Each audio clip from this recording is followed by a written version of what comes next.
Have you ever listened to a story that made you realize the power of faith in God? Have you ever listened to a story that proved to you that God's timing in your life could be altered to favor your cause? For me, the wedding event at Cana in Galilee is that type of story. There is something beautiful and revealing in the story of this simple village wedding that will change your life and the way you pray. Today, you will learn why you must pray to experience what the Greeks call kairos, a special time or moment that changes everything in the life of a man.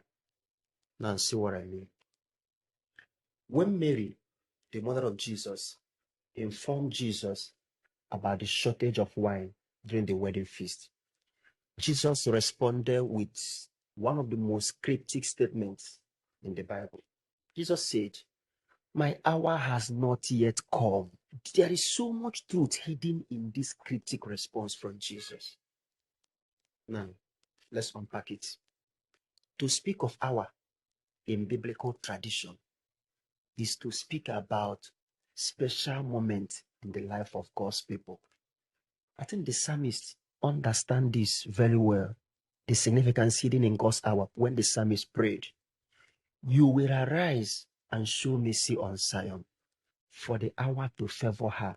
Yes, the set time has come." Psalm 102, verse 30. God's hour is the hour of favor.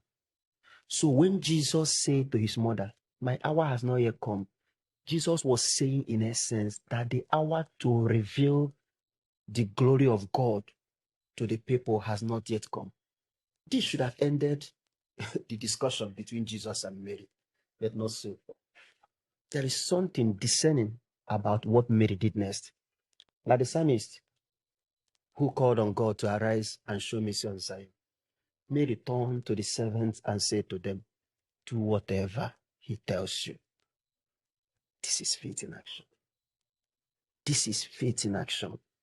A faith that does not accept any excuse in the face of pressing human needs. Mary is a model of faith and absolute trust in God. She believes that with faith, we can quicken the coming of God's hour in our various life situations.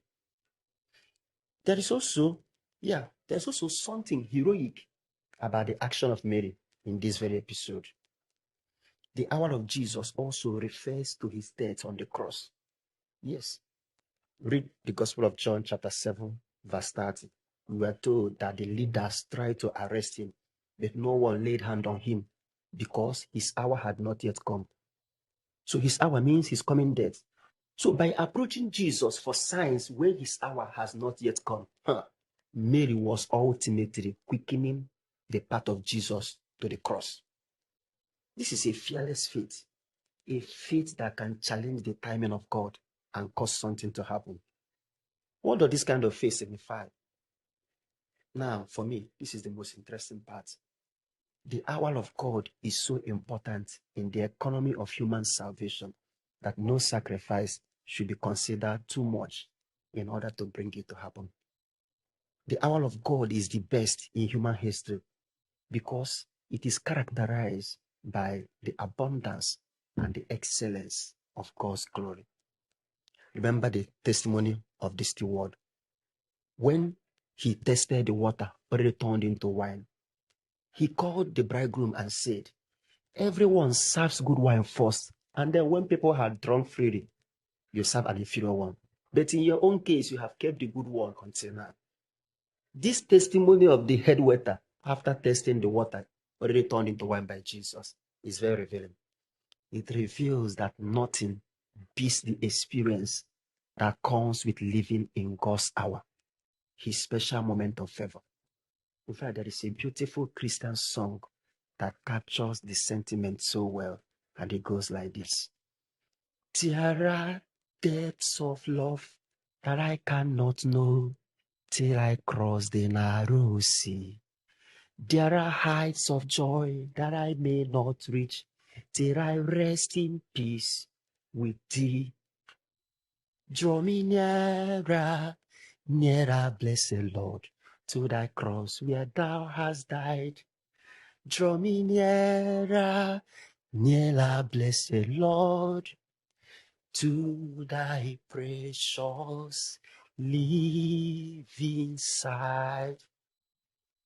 There is something about God's hour that is a catalyst for progress and favor. Timing is very important in our life. And many great minds understand this to be true. In 1940, Winston Churchill, one-time Prime Minister of Britain, delivered a speech titled The Finest Hour.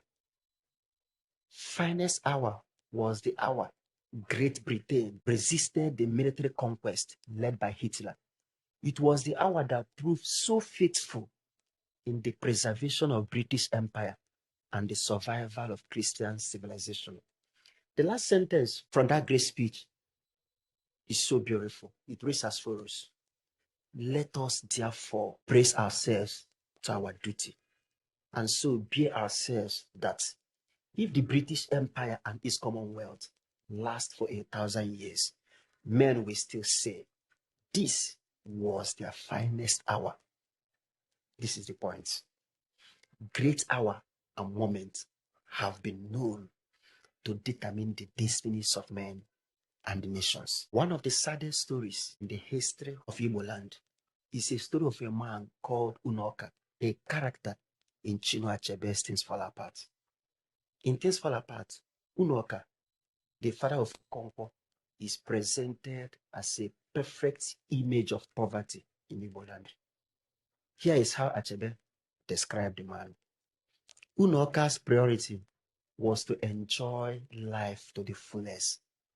An excellent flutist. He was happy and peaceful when he was playing his flute, but Unoka lacked responsibility.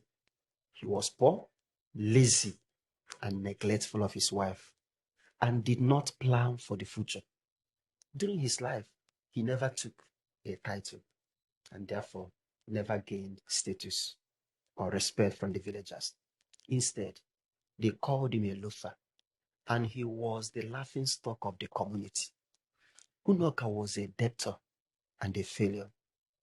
Two things stood out for me in this story: an excellent flutist and a failure. This is a very sad story. Imagine, with his talent as an excellent flutist, Unoka was regarded as a failure. Unoka represents one of the greatest tragedies in life. It is the tragedy of unsuccessful men with talent.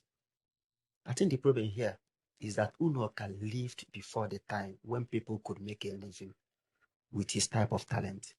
He lived in an era when being a great hunter, farmer, and palm wine tapper were the only paths to wealth and success in Igbo land.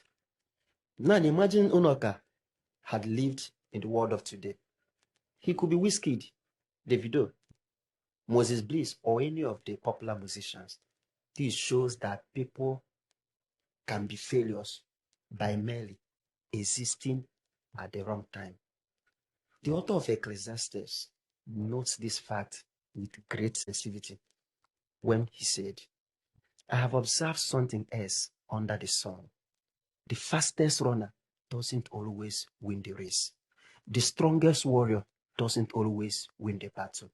The wise sometimes go hungry, and the skillful are not necessarily wealthy. And those who are educated don't always lead a successful life. It is all decided by chance, by being in the right place at the right time. Are you an unsuccessful man or woman with talent? Are you the fastest runner who has never won a race? I am praying for you at this moment. May you experience the power that transformed ordinary water into the sweetest wine on earth. May you experience the power that transformed a simple village wedding at Cana into an occasion for the manifestation of God's presence among his people. Do you know that by providing for the wedding at Cana, that superior wine in abundance, Jesus reveals himself to be the true bridegroom of Israel? The hour of Jesus is a favorable hour. The hour Jesus spoke about is indeed the hour of glory. The hour has come for the Son of Man to enter into his glory. Do you know that some people could be living in the wrong time? I'm praying for someone at this moment. May you enter into your own hour of glory. Let God arise and show you his mercy. For the hour of favor has come. May your own hour of favor locate you at this moment. Peace be with you.